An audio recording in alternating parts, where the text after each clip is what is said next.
Someone the other day, not a churchgoer, said to me that when they pray, it always seems to end up being more like a list of things that they think God should do for them or for those they love or for the world. Yeah, prayer's not that easy to sustain.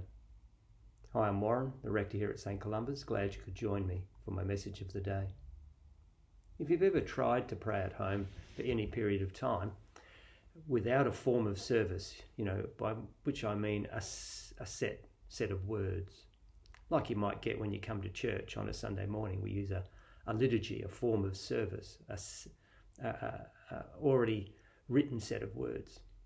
If you've tried to pray each day without that, then you may well have found it difficult to sustain. And one reason for this is because it's just not that easy to pray without the prayer collapsing in on itself. Like that person said to me the other day, they ended up just saying things that they thought God should do. And if you do that, you can end up making your prayer life very dry and stop. It might sound counterintuitive, I know, but the way to make prayer purposeful and to not let it collapse in on itself is to use an order of service, like you might find in a prayer book, for instance. It's what traditional churches have always done. Sunday morning, for example, if you came to St. Columba's, or if you checked out our Wednesday evening prayer services on Facebook or on YouTube, that's a form of service, and that's what we pray with. The form of service provides a structure that prevents us collapsing in on ourselves with the kind of shopping list for God to do. It also can stop us trivializing our prayer life by too much talking. That's the other thing that can really make a prayer life dry, just incessant talking. A form of prayer that you will find in an Anglican prayer book, for instance, will provide the words to keep our prayer moving along.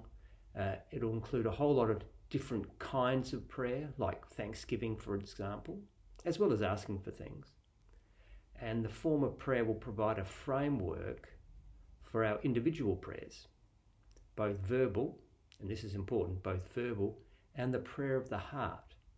So we can voice our own prayers and we can let the prayer of the heart flourish by saying the form of words that is provided. Now, it might sound a bit counterintuitive, might sound a bit restrictive, but actually it's the opposite. It's freeing. There's some good common sense in it too. If you've ever met anyone with no structure in their life at all, they smell of purposelessness, of almost random behaviour, difficult to join up to make a coherent whole. A prayer life is like that, and a prayer book can provide purpose and depth and give us the distance, if you like, to keep on praying. It's one of the benefits of using a prayer book, or at least the forms of prayer that we associate with a prayer book. Thanks for joining me. Bye-bye.